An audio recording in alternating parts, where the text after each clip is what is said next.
नगर के जंगल में टुनटुनी नाम की एक चिड़िया रहा करती थी। वो अपने खेत में जामुन की फसल उगाया करती थी। एक दिन कालू कौवे की नजर टुनटुनी के खेत पर पड़ती है। अरे बाप रे, ये टुनटुनी पता नहीं अपने खेत में क्या डालती है जो इसकी फसल इतनी अच्छी होती है। ये टुनटुनी तो कुछ बताती नहीं है। इस बार जामुन की फसल बेचकर ये चिड़िया तो मुझसे ज्यादा अमीर हो जाएगी और मैं ऐसा होने नहीं दूंगा। मैं इस चिड़िया के खेत के सारे जामुन तोड़कर बाजार में बेच दूंगा। और इतना कहकर कालू कौवा वहाँ से चला जाता है। फिर टुनटुनी चिड़िया अपने खेत में पानी देने पहुँचती है। मेरे खेत के सारे जामुन पककर तैयार हो गए हैं। मैं किसी बड़े व्यापारी से सौदा करके 1-2 दिन में अपने जामुन बेच दूंगी और मुझे जो पैसे मिलेंगे उसे लेकर अपनी सहेलियों के साथ नैनीताल के जंगल घूमने जाऊंगी। बहुत मजा आएगा।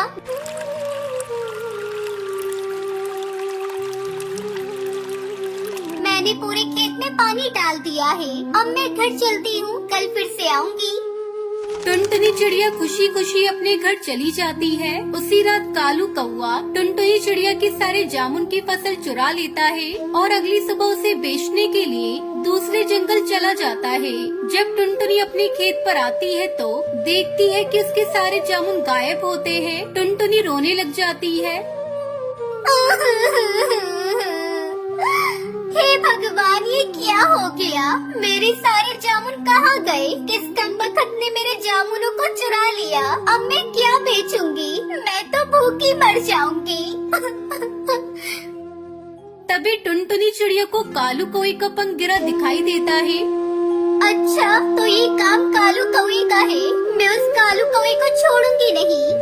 टुनटुनी चिड़िया उड़ती हुई कालू कौवे के पास जाती है और उससे कहती है, अरे ओ कालू, बाहर निकल। तूने मेरे जामुन चुराने की हिम्मत कैसे की? सीधे तरीके से मेरे जामुन वापस कर दे, नहीं तो उन जामुन के पैसे मुझे दे। कौन से जामुन? किस जामुन की बात कर रही है तू? मैंने सारे जामुन बेच दिए हैं। अब कुछ नहीं है मेरे पास। और चली जा यहाँ से, नहीं तो मैं धक्के देकर तुझे बाहर फिकवा दूंगा। तूने मुझ गरीब के पेट पर लात मारी है। भगवान तुझे कभी माफ नहीं करेगा। टुनटुनी बहुत दुखी होती है और बहुत रोती है। उसे रोता हुआ देखकर बंटी कबूतर उसके पास आता है। बंटी कबूतर टुनटुनी चिड़िया के पिता का दोस्त होता है। क्या हुआ टुनटुनी, तुम क्यों रो रही हो? उस कालू कौवे ने मेरे सारे जामुन चुरा लिए। अब मैं क्या करूं? साहूकार का कर्ज भी चुकाना है, नहीं तो वो मेरे खेत पर कब्जा कर लेगा और मैं भूखी मर जाऊंगी। कुछ समझ में नहीं आ रहा है, मैं क्या करूं? टुनटुनी, तुम परेशान मत हो, मैं तुम्हारी समस्या का समाधान जरूर करूंगा। आखिर तुम मेरी जिगरी दोस्त की बेटी हो। तुम यहीं रुकना, मैं अभी आया। इतना कहकर बंटी कबूतर वहाँ से चला जाता है और थोड़ी देर बाद एक पानी का लोटा लेकर आता है। ये लो टुनटुनी, इसमें जादुई जल है और ये कुछ टमाटर के बीज हैं। तुम इसे अपने खेत में बिखेर देना और ये जादुई जल इसके ऊपर डाल देना। इससे तुम्हारे टमाटर को कोई नहीं छू पाएगा। लेकिन बंटी अंकल, टमाटर बाजार में बहुत दाम के चल रहे हैं। इसी वजह से कोई पक्षी टमाटरों को खरीद भी नहीं रहा।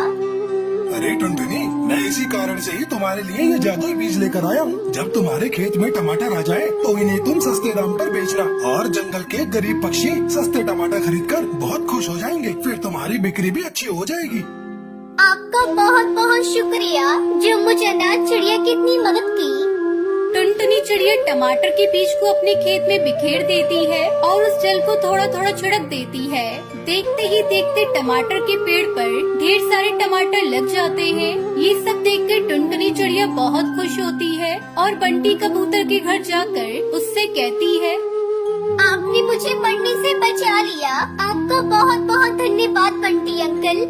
अब टुनटुनी चिड़िया हर दिन टमाटर तोड़ती और बाजार में बेच देती। अरे टुनटुनी चिड़िया, तुम्हारे टमाटर तो बहुत अच्छे और सस्ते हैं। आजकल टमाटर के दाम तो बहुत बढ़ गए हैं, लेकिन तुमने तो हम गरीब पक्षियों की मदद कर दी। अब रोज तुमसे टमाटर खरीदकर टमाटर की चटनी बनाकर खाऊंगी। धीरे धीरे टुनटुनी चिड़िया टमाटर बेचकर अमीर बन जाती है। कालू ये सब देखकर जल भुन जाता है और एक बार फिर से चोरी करने की सोचता है, लेकिन जैसे ही वो टमाटर को हाथ लगाता है उसे करंट का एक झटका लगता है। अरे बाप रे, इस चिड़िया ने तो टमाटर के पेड़ पर करंट लगा रखा है। कालू कौवा वहाँ से भाग जाता है और फिर टुनटुनी चिड़िया टमाटर की खेती करके खुशी खुशी रहने लगती है। ये कहानी हिमालय के घने जंगल की है। वहाँ एक बिल्लू बिल्ला रहता था जिसे अपनी ताकत और अपनी फुर्ती पर बड़ा ही घमंड था।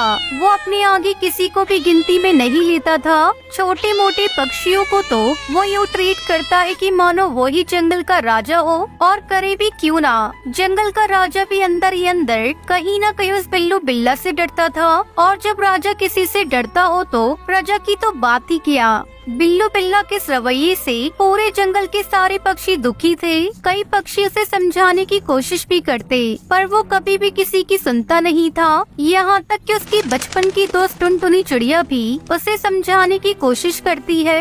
यार बिल्लू, देख यार, स्कूल के दिनों की बात और थी। अब मुझे बिल्लू नहीं, बिल्लू बिल्ला का आदर, और पूरे जंगल में ना अपनी इज्जत है, इज्जत। इज्जत नहीं, सभी डरते हैं तुझसे। मेरी बात मान, अब ये लड़ना झगड़ना छोड़ दे, इसमें कुछ नहीं रखा है। तेरी तरह मैं डरपोक नहीं हूँ, शर्म आनी चाहिए तुझे। मेरी दोस्त होकर भी मेरी तरह ठाठ से नहीं रहती, डरपोक कहीं की। तब तक आप लोग कमेंट में बताएं 90+90 कितने होते हैं। ये डर नहीं है यार, रिस्पेक्ट है, सामने वाले के प्रति आदर है। आदर नहीं, ये अपने डर को छुपाने का बहाना है। अरे यार, तू मेरी बात समझने की कोशिश कर। नहीं समझना है मुझे, और आगे से समझाना भी मत, वरना तेरी और मेरी दोस्ती खत्म। बिल्लू बिल्ला पर किसी की भी समझाने का कोई भी असर नहीं होता था। यहाँ तक कि अपने घमंड में उसने अपनी बचपन की दोस्त टुनटुनी चिड़िया से भी लड़कर दोस्ती तोड़ दी थी। वो अपने को समझाने वाले और सलाह देने वाले को पसंद नहीं करता था। उसे तो सिर्फ उसे सलाम करने वाले पसंद थे। जो भी रास्ते में मिलता उससे सलाम करता, जो उससे सलाम नहीं करता उससे वो जबरदस्ती सलाम करवाता। क्यों बे, सलाम मारने के लिए तेरे हाथ टूट गए हैं क्या? हाँ वो क्या, सलाम मार, और हर बार सलाम मारना, वरना तेरे आगे का दाया और पीछे का बाया पैर तोड़कर ना खा जाऊंगा।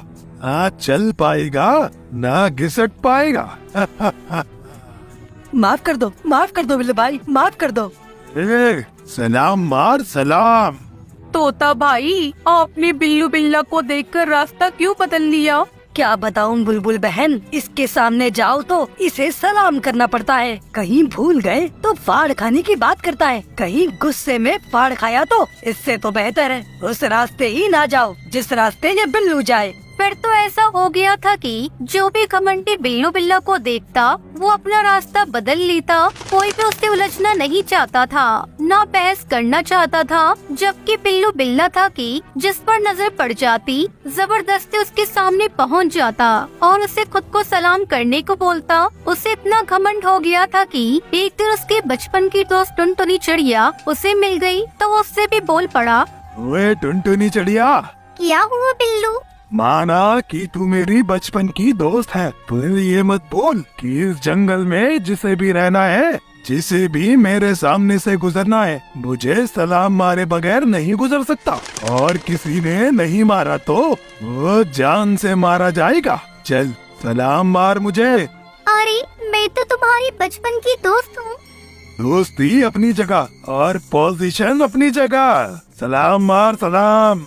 बिल्लू बिल्ला की बचपन की दोस्त टुनटुनी चिड़िया को उसका ये रवैया बिल्कुल भी पसंद नहीं आया था, मगर वो उसे कैसे समझाए। वो था कि अपने घमंड की आगे किसी को सुनने को ही तैयार नहीं था। ये सिलसिला काफी दिनों तक चलता रहा। ऐसे में एक दिन बिल्लू बिल्ला को बास का बच्चा रास्ते में मिल गया। बास के बच्चे, सलाम मार मुझे। क्यों भाई?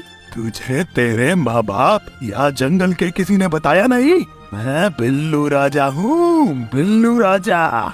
मेरे मम्मी पापा भी मुझे राजा कहते हैं, तुम मुझे सलाम मारो। सारा जंगल मुझे सलाम मारता है और मैं तुझे सलाम मारूं? हाँ? घमंडी बिल्लू बिल्ला को गुस्सा आ गया और उसने अपने खतरनाक दांत बास के बच्चे में गड़ा दिए।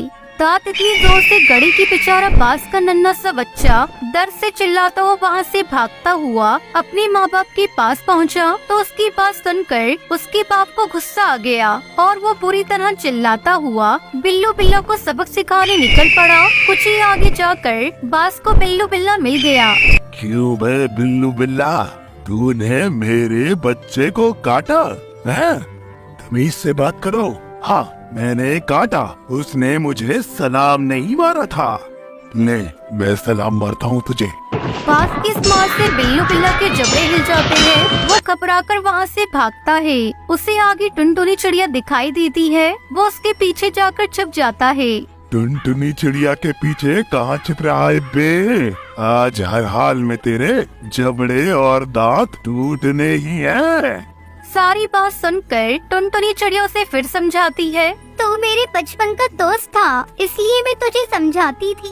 अब तो बास किसी भी कीमत पर मुझे नहीं छोड़ेगा। मुझे भूख भी लग रही है, भूख से तड़प तड़प कर मर जाऊंगा। अगर तू आज से अपनी आदत बदल ली तो मैं बास भाई को समझा सकती हूँ। मैं वादा करता हूँ, आज के बाद मैं किसी को भी तंग नहीं करूँगा, किसी को भी सलाम मारने को नहीं कहूँगा, उल्टा मैं सभी को सलाम मारूंगा। ये सुनकर टुनटुनी चिड़िया कुछ ही देर में बाज भाई को समझाकर शांत करती है। बिल्लू बिल्ला बाज भाई को शांत देखकर सरप्राइज हो जाता है और फिर पूछता है, कमाल है बाज भाई, आप मुझ जैसे खतरनाक जानवर से नहीं डरे, मेरा कहना नहीं माने और एक नन्ही सी टुनटुनी चिड़िया की सुन ली।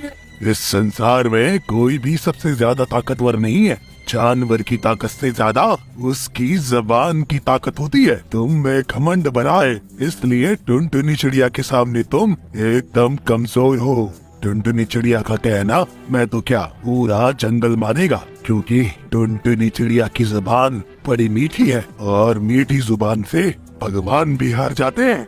बाज भाई की बात सुनकर बिल्लू बिल्ला की आंखें खुल जाती है और वो कहता है, आज मेरी समझ में आ गया, मीठी जुबान में ही सबसे बड़ी ताकत होती है। आज से मैं किसी से भी कोई भी दिल को दुखा देने वाली बात नहीं करूँगा।